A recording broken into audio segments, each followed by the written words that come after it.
Welcome to the Cash Flow Guys podcast. I'm going to talk to you today about retrading, and more importantly, what the heck is retrading? This is a term that's come up again. It's reared its ugly head in the real estate business. So we're going to talk about retrading today. It's one of those catchy buzzwords. It's like when people like saying salsa. I like saying salsa. It's one of my favorite words, salsa. Anyway, retrading is one of those little buzzwords that those engineer types that are out there doing their syndications and whatnot. They establish this kind of mindset, this way of thinking, this supposed modus operandi, the way of doing business, right? They're calling the shots or trying to call the shots over what makes sense and what doesn't make sense. And this kind of bugs me. So first of all, I'm going to read right off of Wikipedia the definition of retrade. It's the practice of renegotiating the purchase price of real property by the buyer after initially agreeing to purchase at a higher price. Typically, this occurs after the buyer gets the property under contract during that period that is performing due diligence. The buyer may raise a due diligence issue and demand a purchase price adjustment to a lower retrade price. The seller can be left in a bad situation where he must either accept a lower price or lose the sale and remarket the property. Moreover, loss of the sale can affect the entire chain of related transactions, such as a 1031 exchange and things like that. So that's the gist of it, folks. That's the gist of it. And there's people out there that are rearing up their heads going, it's just not cool to do a retrade, man. When you make an offer, that should be it. You shouldn't go back and renegotiate. And I say bollocks is what on that. That's a bunch of garbage. I've never seen anything so stupid my entire life. Here's the thing.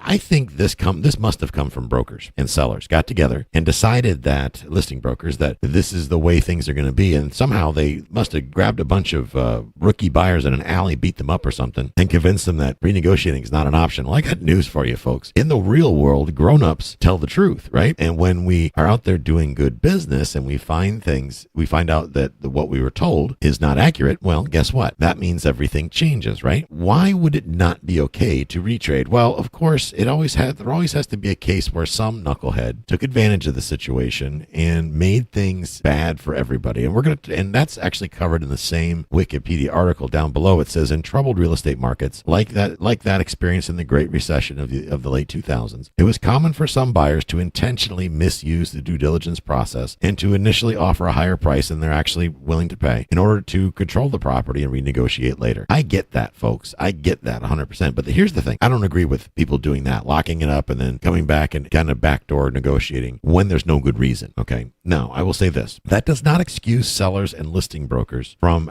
being required for full disclosure. You should be willing and able and required to disclose material defects. First of all, as a licensed real estate broker, they have requirements, ladies and gentlemen. They have requirements to disclose anything that has a material impact on the value of the property. Just because you're a commercial broker doesn't mean you're absolved of this liability. You need to fully disclose. That's called doing good business, okay? As for sellers, if a seller doesn't reasonably or wouldn't reasonably know something was wrong, then fine, so be it. However, that doesn't mean that because at this stage of the game, folks, I'm in there doing an inspection. When I find major issues, that's not Tyler's problem. That's the seller's problem. I made my offer in good faith that the building was in reasonable condition. Now, if I find out something like, for example, the income records or the expense records are either false or embellished, if I find out that the information I was given is not accurate, you can bet your bippy that I'm going to retrade. We're just going to go ahead and call it. I'm going to come in and put you in a headlock, and don't be surprised if my attorneys are following suit, coming right in behind me, because don't lie to me and don't try to cheat and steal me or my investors. That doesn't work, right? We're going to retrade. I know that some of you are just cringing, going, no, you can't do that. You have to just roll over and lose money because it's not cool to retrade. I say bollocks, garbage. That's not acceptable, folks. That's not acceptable. You cannot be a coward, especially when you're investing somebody else's money. You got to have the guts to stand up and defend your investors. You have to have the guts to stand up and invest you and your team. You can't buy a bad deal just because you made an offer. Your offer was made in good faith. That means if there is no good faith on the other end, the offer is bye-bye. Okay. Now that said, that doesn't mean you need to drag out the inspection period forever and a day. Realistically, even in a commercial space, you should be able to get an inspection done in a couple weeks. On a big building, you're doing 100, 200, 300, 500 units. I get that it's going to take a long time to get inspections done. But if it's a smaller building, if it's like under 40, 50 doors, or a house or something like that, you should be able to get an inspection done in 7 to 10 days. Don't drag the seller out, ladies and gentlemen. Don't drag the seller out any longer than necessary. You want to be fair. And if you are fair, you're entitled to be treated fair yourself. If you're not being fair, you really can't expect to be treated fair, can you? So as far as the retrading thing, a couple other things. Like, for example, the landlord or the broker will say, oh, this thing rents for, all the units are renting for $1,000 a month and there's 100 units. Well, then you go to do your due diligence, you get copies of the leases and find out the $1,000 a month is really projected. They just forgot to put the word projected there. It's actually only renting for $750 per unit, and some of them are renting for $500. That's no. That's doing bad business, ladies and gentlemen. That is very bad business. Shame on you, Mr. Broker or Mr. Seller. You're going to get a big old fat retrade from Uncle Tyler. I'm here to tell you, we are going to renegotiate the deal. And now I don't trust you. Now I kind of think you're a scumbag. So we're gonna really roll up our sleeves and renegotiate this deal from the word go. If you're a broker and you misrepresented the facts, I may possibly file an ethics complaint against you, because really what you've done is fraud, in my opinion. Okay, I just think it's fraudulent. Now, another thing that comes up that I see is operating outside of the zoning. Got this going on right now. Some of the students in the mastermind we're working on a deal as a group. Okay, there's a couple people in the group. They're all working on a deal together. I'm kind of just supervising the thing, letting them go through it and figure out what's going on. But here is a licensed real estate broker who is the listing agent, and she is listing incomes and whatnot that she knows full well it's not even zoned for that. She knows this because she went to code enforcement. She got hauled into code enforcement court for violating zoning laws. Okay, they shut her down. They told her to everybody needs to get out. It's not legal as a rental, as a multifamily rental. It's zoned office. She's ignored that, and she continues to market this property as if it's a multifamily property, knowing full well that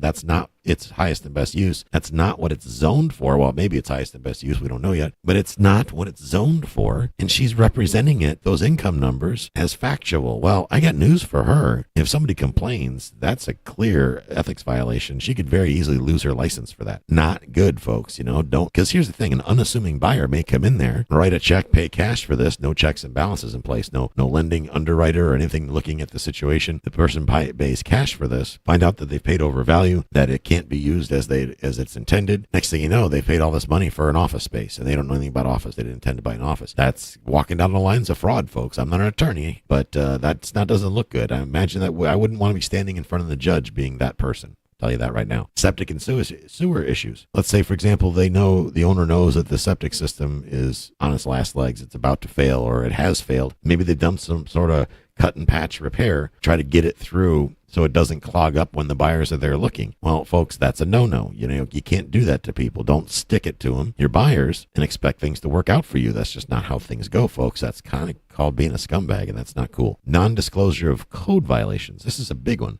Sellers know they have a code violation. It's, they play the game like they never knew. Oh, I didn't get the letter. I didn't notice the big orange sign in the front yard, or glued to my door with tacks and staples and some super glue, and you peel the label off, it rips the paint off the door. No, I didn't see that big violation. Ladies and gentlemen, that's a no. That's not being cool. That is really, again, it's non-disclosure, but again, it's walking down the road of fraud. That's ripping people off. The buyer has a right to know the issues with their property. And if they discover these issues during their due diligence period, during their inspections, well, they have a right to renegotiate, especially when you were not forthcoming and telling them what's going on. Shame on you. I know you're probably thinking, Tyler's crazy, because no seller in the right mind is going to say, hey, look, my property's a piece of garbage. I get that, folks, but there's a difference between not saying anything and hiding things that you absolutely know are going wrong. I don't expect a seller to pre-inspect their property. Maybe they live out of state. Maybe there's a good reason. This does not apply to every single situation, of course, but there are a lot of scummy sellers out there and scummy brokers out there that are purposely hiding things they know exist, hoping they can get through the closing. Shame on you if that's the case. Another reason that I think a retrade or a renegotiation is absolutely worthwhile and should be fine, no matter who the powers that be think, whether it's cool or not, is plumbing and electrical issues. Here's an example. In a lot of areas, especially down in the South, there are two types of electrical panels that have been basically recalled, and insurance companies will not insure a building that has these in them. And the two types that I, off the top of my head, are Zinsberg and Federal Pacific. If you own a building or buying a building, whether it be office building, whatever, that has these type of electrical panels, they're recalled. Most insurance companies won't insure a building that has these panels. And you might say, well, how are they ever going to know? Well, gee, what if you had a fire and the arson investigator comes in and opens the panel door and finds that you've got these Zinsberg or these Federal Pacific panels and determines that to be the cause of the fire? Well, guess what? Don't you think it's possible the insurance company can say, hey, you should have known these panels are recalled. You obviously didn't have an inspection, or the inspector overlooked it. We're not going to cover this. I'm sure that's absolutely possible. You can't tell me that cannot happen. So let's pretend, for example, that you're buying a 100-unit building. You walk in and you see these Zinsberg panels on all 100 doors. All 100 units have the Zinsberg panel. And you know those all have to be replaced. Let's say that it cost you $2,000. I mean, it's going to vary depending on the type of property, the complexity, where the panel's located. There's all kinds of variables. But just to throw out a number, let's say it's going to cost $2,000 for an electrical service upgrade, a panel upgrade on each one of these little apartments, right? Let's say that's the case. That's going to cost $200,000. Let's say it cost $1,000. It's still going to cost $100,000. Now, as an operator, as a quote-unquote syndicator, as a real estate buyer, is it fair for you to be able to eat that on day one? Well, I guess if you've negotiated an amazing deal and you're comfortable with handing that $200,000 check to the electrician the day after you bought the property, knock yourself out. That's totally within your right. But if this comes as a huge surprise to you, then you absolutely should have the right and the wherewithal to roll up your sleeves, get back to that negotiating table, and negotiate a new deal. Because obviously your projections, let's say your CapEx, let's say you only allowed $100,000 for CapEx. Let's say we're looking at a small building and you built in, let's say, I don't know, $100,000 for CapEx, planning on replacing the roofs in a couple of years, let's say. Well, now you've got this $200,000 nut just for the electrical panel. And what if it's got aluminum wiring?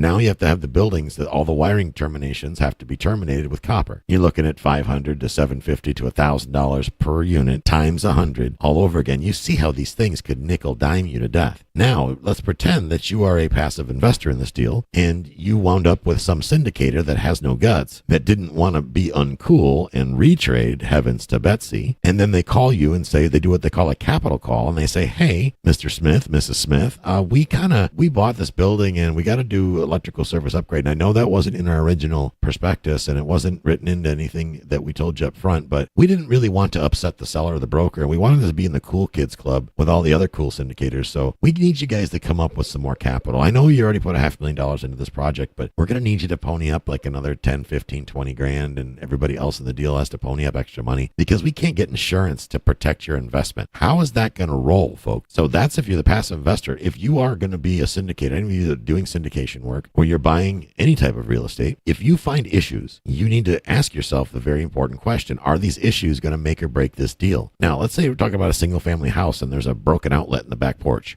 Okay, fix the outlet. They cost like 50 cents, right? Maybe. I don't think they cost that much. I think they cost like 25 cents. And maybe you have an electrician go out there for $100 and replace it, right? Let's say a service charge. Little things like that, sure. Don't nickel dime the seller. You're not buying a brand new house. You are buying a used property, right? We'll call it a used property versus new. There are some things that are just considered normal wear and tear. However, when the repair costs are just massive, when it's going to have an impact on your cash flow. Look at it this way. Let's say you're doing a single family house or 2 or 3 unit property or 4 unit property. You've only got so much cash flow to work with for the whole year anyway. Let's say you're making, I don't know, $300 a door and you got a duplex, right? That means you're making $600 a month, right? So 600 times 12 months, you're making $7,200 a year net cash flow, right? Not bad. But then you find out that the sewer system was on its last legs, and they've been telling the owner for the last 3 years that he had to replace it. And water's been leaking behind the wall for the last decade, and the seller knew about it. They didn't bother to say anything, and they just put new baseboards on so you wouldn't notice the rotten drywall.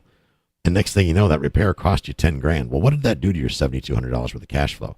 It wiped all of your profit in the first year and also wiped it in the second year, which kind of defeats the purpose, ladies and gentlemen, of investing in the first place. So that is why it's so very important to make sure that you have inspections done. And if you're not okay with what you find, you need to make a decision. You can either back out of the deal, that's why you have an inspection clause written into your contract, or you can go back to the negotiating table. Now, the seller's probably already mentally spent the money. I get it, that happens. But at least give the seller the opportunity to correct the situation. You could do it in a couple different ways. You could say, Mr. Seller, I need to get all these panels have to be replaced prior to closing for me to continue. I'll honor the same price, but I need new panels. Or I'll pay for half the panels, you pay for half the panels in the form of a credit at the closing table. The bottom line is, ladies and gentlemen, renegotiation is not a bad thing. There's no rule out there anywhere that says that you have to take it in the shorts or that you have to put your investors at jeopardy so that you don't violate this unwritten, ridiculous retrade rule. This is the dumbest thing on the planet, assuming that you're not one of those people that's abusing it. Now, if you're out there abusing it, if you're intentionally, making an offer at one price and you know darn well that it's got something wrong with it, and you're going to act all surprised and then renegotiate, that's kind of not cool. If you're going to do that, yeah, then this unwritten rule, I guess, would apply to you. But otherwise, and when you find things that are just too much to handle, you got to look at what is your net cash flow as it sits right now. What does your underwriting tell you? And if this new development has a major impact on your profitability or your ability to compensate your investors fairly, then maybe you need to rethink this deal. And that could look like either a renegotiation, as we call a retrade, or it could look like I'm getting the heck out of this deal while the getting's good because this is a major, major mess. Now, of course, you want to make sure that you have an inspection period, due diligence period, written into your contracts, into your LOIs. And now with every one of mine, I put a little blurb in there, and it basically sounds like this. It basically says that the due diligence period, the timer, let's say if the due diligence period is, let's say 30 days, right? Let's say we're doing an apartment building and I've got 30 days to get my due diligence done. My due diligence start date does not begin until the day after the seller has given me all of the documentation that I've requested. And then I include a list of documentation. Students of mine that are in the Mailbox Money program, they actually get to use my due diligence checklist that has all these things written on there. All the different things that they need to have from the seller. This is why I do this. If I say, let's say I do a 30-day inspection period and I'm waiting 15 days for the seller to decide to give me the documents, well, I've just burned up 15 days of my inspection period. Let's say I find something in said documents that require more time to inspect. Well, now I'm running on a time crunch because the sellers drag their feet getting me the information. So to prevent that from happening, I write it in my contract or in my offer that the seller has to agree to that says that no timers will start, no inspection periods or anything shall commence until 24 hours following or one business day following the day that the last of the required documents are received by the buyer from the seller or the seller's agent. That makes all the clocks stop. It literally freezes the time, freezes the calendar. If the seller wants to drag their feet given documentation, well, fine, that's cool. It gives me lots of time to do extra due diligence, right? That means I'm not pressed for time. And if they don't turn over the documents, it gives me an automatic out because I will then definitely get all of my earnest money back. So that protects my earnest money or the investor's earnest money. It keeps everybody honest in the deal, and it holds their feet to the fire because I'll tell you, a lot of these sellers, and I deal primarily with a lot of mom and pop sellers, their paperwork's a train wreck. I mean, I've literally been given rent rolls that are on a napkin. One guy actually had it written out on, he had scratched it out. He had a pen that had no ink, and he wrote it on plywood. I was like, you got to be kidding me. What do you want me to do? Like get magic marker and color it in so I can see where the light parts are and read what is that? He didn't have any paper. Like, I can't believe this. This is how people do stuff, but they do. That's the reality of it. We got to make sure that we're following through on our due diligence, and the due diligence checklist is a very important piece. Ladies and gentlemen, if you have not, and I know a lot of you have not taken part of the Mailbox Money program, we've made a lot of changes to the program. We're changing the venue and how it's put out there. It is completely recorded now. You can take advantage of that program for a very, very reasonable price. The Mailbox Money system takes you all the way through step one, all the way through to the end on how to acquire cash flowing assets, be it a house, multifamily property, office, mobile home. I've covered it all. I teach you how to raise the money. I teach you how to get your personal finances squared away. I teach you all my marketing secrets, my network secrets, how to find opportunity, where the deals are, how to put them together, how do you keep it. I teach negotiations. The entire due diligence process is covered. The closing process and beyond is all in the Mailbox Money system. You can take advantage of that by going to mailboxmoneymastermind.com is the quickest way to get there, mailboxmoneymastermind.com. To take advantage of that, you're going to get blown away when you see how cheap I've got the price. I'm doing this because I want more people to win. I want you guys out there investing smart, investing safe. I hope you found this episode valuable and look forward to talking to you next time. This concludes today's episode. You don't have to wait till the next episode to learn to earn. Head over to cashflowguys.com and contact Tyler and his team for more powerful tips and ideas so you can can start generating multiple streams of income and escape the rat race.